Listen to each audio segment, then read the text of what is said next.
सर्वांचं रुईज रेसिपीमध्ये स्वागत आहे।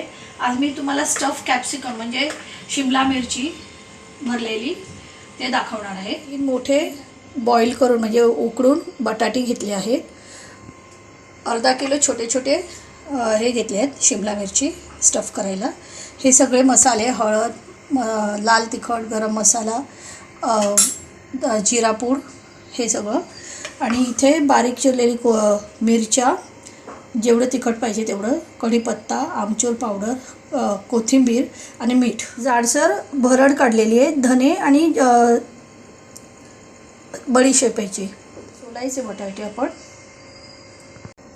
आता ही बटाटे कुस्करायची, हाताने किसायची नाही, कारण त्याचे छोटे छोटे आपले तुकडे दाताखाली यायला पाहिजे।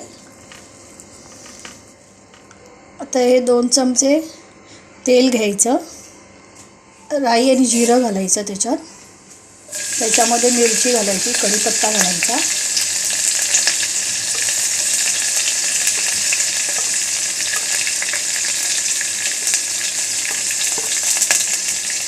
बनवलेली आहे धने आणि जिरे, बडीशेपची ती घालायची, जरा परतवून घ्यायचं, मग कोथिंबीर घालायची। मला विसरले सांगायला, थोडंसं आलं किसून घालायचं कुस्करलेला,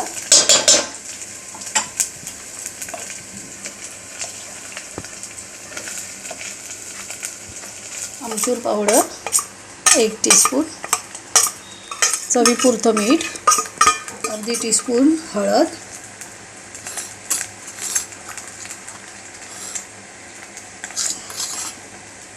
एक टीस्पून, माझा छोटा आहे चमचा म्हणून 1 टीस्पून लाल तिखट,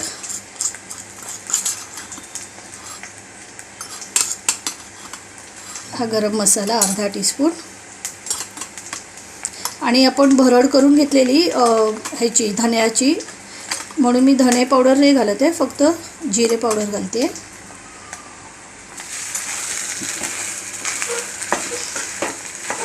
जेणेकरून सर्व मसाले लागायला पाहिजे।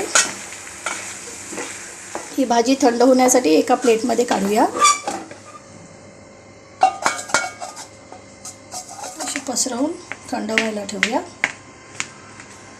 तोपर्यंत आपण शिमला मिरची चिरून घेऊया। शिमला मिरची ही लहान आहे म्हणून मी इथून वरून चीर देते, कारण मधल्या बिया काढायच्यात आपल्याला, म्हणून देठाच्या इथेच हे करते मी। जर मोठ्या असतील तर मधून चिरायची अशी, आणि मग स्टफ करायची आतल्या बिया काढून।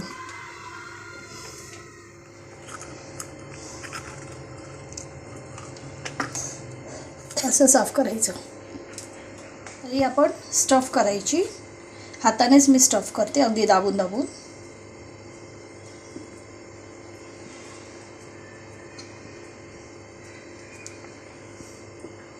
जेणेकरून आपण फ्राय करताना ती बाहेर येता कामा नये भाजी।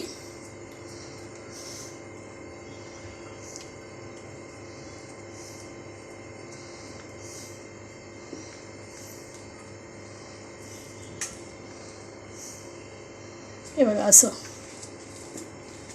आता सगळ्या मी मिरच्या भरून घेते। हे सर्व छोट्या छोट्या कॅप्सिकम म्हणजे ढोबळ्या मिरच्या भरून झालेल्या आहेत, आणि हा मसाला उरला आहे, तर मी तुम्हाला ते सांगितलेलं ना अर्ध्या कापून ते कसं स्टफ करायचं ते मी दाखवते आता, ठीक आहे।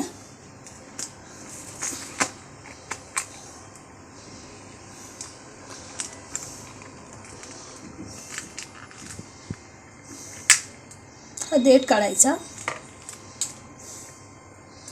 आणि ह्या बिया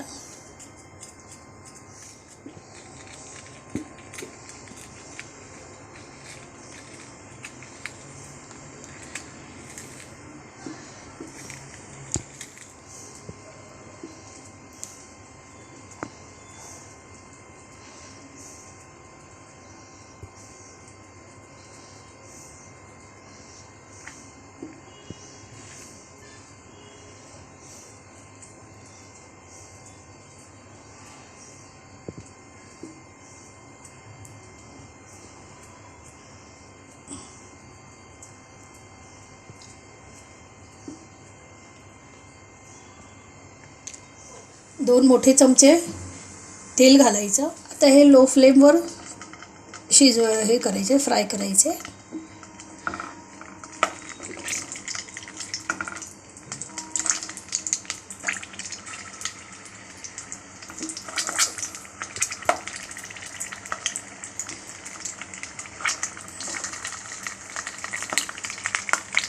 झाकण ठेवायचं. या एक दुसऱ्या साईडला असं थोड्या वेळाने 2-2, 3-3 मिनिटाने परतवायचं असं.